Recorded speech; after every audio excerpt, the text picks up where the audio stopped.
এরূপ পরিবর্তন হয়ে সংস্কারগুলো কিন্তু এই রাজনৈতিক দলগুলোকে অ্যাড্রেস না করে এটা করতে পারবে না।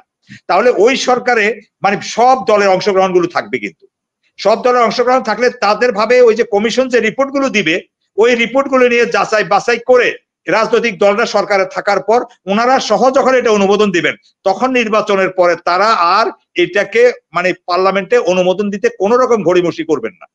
সরকারের বিশ্ববরণ্য ব্যক্তি উনি আজকেও বলেছেন একটা স্টেটমেন্টে যে আমি 84 বছর সম্মান কামিয়েছি, আমি শেষ বয়সে এসে আমি অসম্মান কামাবো না, আপনারা নিরাশ হবেন না।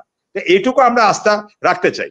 আমরা ভুলে গেলে চলবে না, আমরা যদি টোনিংটা যদি আমাদের ওরকম হয়ে যায়, যেমন আমরা প্রায় বলতাম না এই যে মানে এই পতিত স্বৈরাচারের পতন হওয়ার আগ পর্যন্ত 16-17 বছরে একটা বলেছি না আমরা যে কারো কথায় দেশ স্বাধীন হয়নি, কারো ভাষণে দেশ স্বাধীন হয়নি। এই টোনটা যদি রিভার্স করে তাহলে কিন্তু সমস্যা আছে।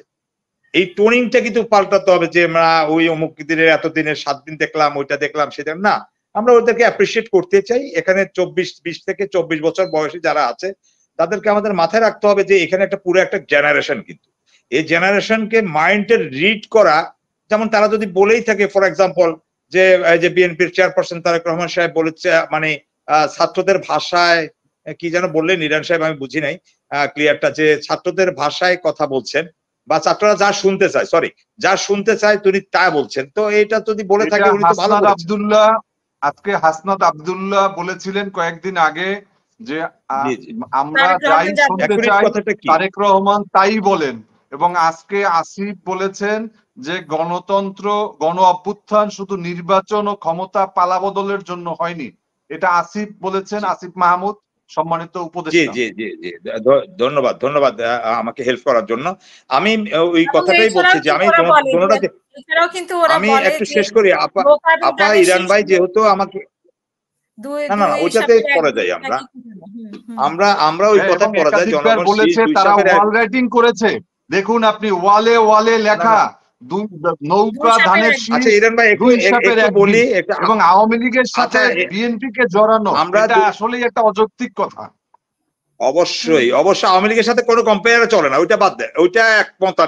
আমি যে কথাটা বুঝাতে চাচ্ছিলাম যে আমি কথাটাকে যদি এইভাবে ফরম্যাটে ফেলে দিই যে ছাত্ররা যা শুনতে চায়, হ্যাঁ তারেক রহমান সাহেব তা বলছে, তো এটা তো ভালো, তারেক রহমান সাহেব তাদেরকে রিড করছেন, তাদেরকে তাদের ফাজ বুঝতে পারেছেন।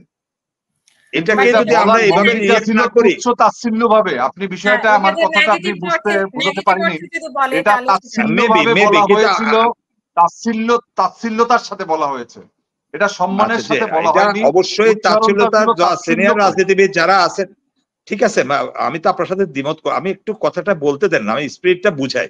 আমি বলছি যে তাচ্ছিল্যের স্বরে তারা বললে এটা তো কখনোই মানুষ মেনে নিবে না, এটা কখনো মেনে নেওয়ার কথাও না।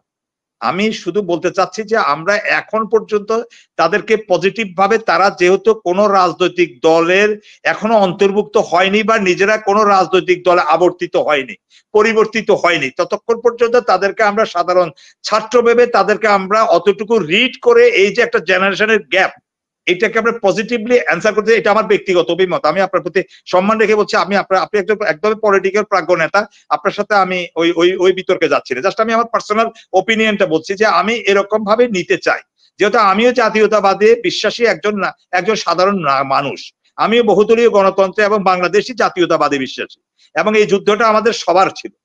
এখন আমি যেটা বললাম যে আমরা ওই জায়গাতে পেলাম। আরেকটা কথা হলো যে কি, এই যে তারেক রহমান সাহেবের কথাকে উনি নিজের কার্টুনিকে বললেন, অনুপ্রাণিত করলেন যে তুমি আমার এটাকে স্যাটায়ার করো।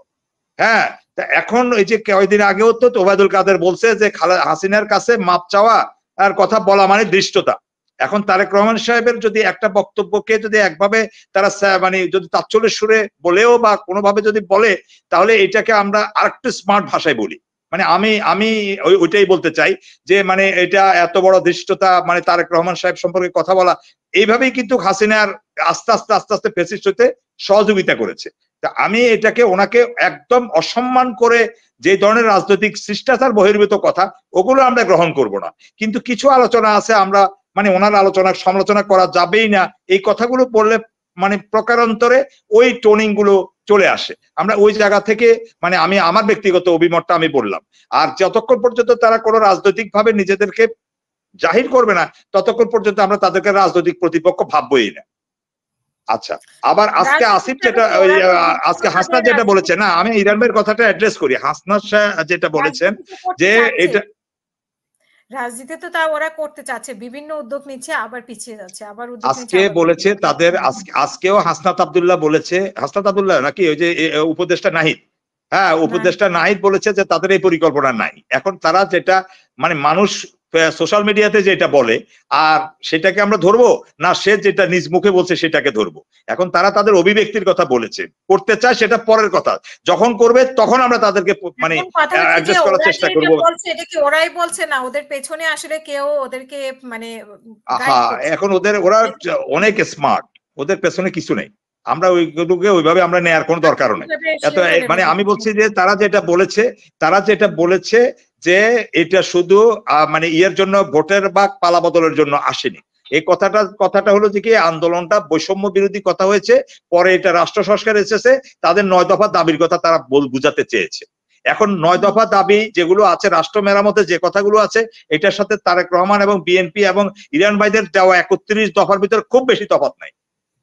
তফাৎ শুধু এক জায়গায়, এখন একটা হলো যে সংস্কারটা কি আগে হবে না সংস্কারটা পরে হবে, এই পার্থক্য এই জায়গায়। কিন্তু আমি দুই জায়গায় সমান্তরাল ভাবে রাষ্ট্র মেরামতের কথা যেটা আসে বা যেটার জন্য কমিশন গঠন করা হয়েছে, তারেক রহমান সাহেব বিএনপি তথা 12 দলীয় জোট যেটা দিয়েছেন 31 দফা, এটার ভিতরে খুব বড় তফাৎ নাই।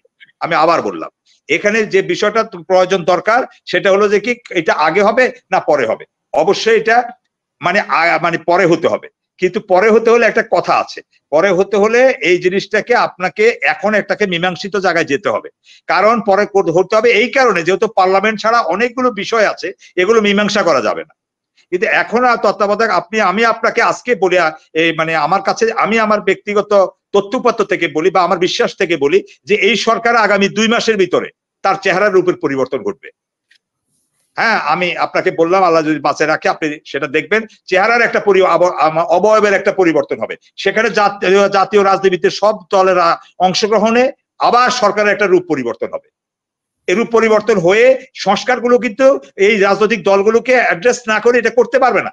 তাহলে ওই সরকারে মানে সব দলের অংশগ্রহণ গুলো থাকবে, কিন্তু সব দলের অংশগ্রহণ থাকলে তাদের ভাবে ওই যে কমিশন যে রিপোর্ট গুলো দিবে, ওই রিপোর্ট গুলো নিয়ে যাচাই বাছাই করে রাজনৈতিক দলরা সরকারে থাকার পর ওনারা সহ যখন এটা অনুমোদন দিবেন, তখন নির্বাচনের পরে তারা আর এটাকে মানে পার্লামেন্টে অনুমোদন দিতে কোন রকম ঘড়িমসি করবেন না।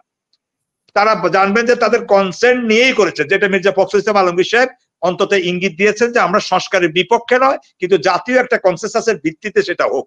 আমি আপনাকে বললাম আগামী 2 মাসের ভিতরে সব দলের অংশগ্রহণে মানে এইভাবে একটা জাতীয় সরকার করার একটা মানে পরিকল্পনা রয়েছে, যেটা আমরা দেখতে পাবো।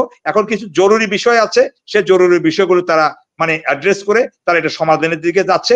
সেখানে ইরান ভাইয়ের দল, বিএনপির দল, জামাত থেকে প্রতিনিধি, যতগুলো নিবন্ধিত দল আছে সব থেকে নিয়ে অন্তর্বর্তীকালীন সরকার ওই সংবিধানের যে বা অথবা সংস্কারের যে মূল চুম্বক অংশগুলো, মূল অংশগুলো যেটা পার্লামেন্ট লাগবেই, যেমন সংবিধান সংশোধন দিতে পার্লামেন্ট লাগবেই, তো সেগুলো অবশ্যই ওনাদের সাথে মতামতের ভিত্তিতে করবেন। অন্তর্বর্তীকালীন সরকারের বিশ্ববরেণ্য ব্যক্তি উনি আজকেও বলেছেন একটা স্টেটমেন্টে যে আমি 84 বছর সম্মান কামিয়েছি, আমি শেষ বয়সে এসে আমি অসম্মান কামাবো না, আপনারা নিরাশ হবেন না।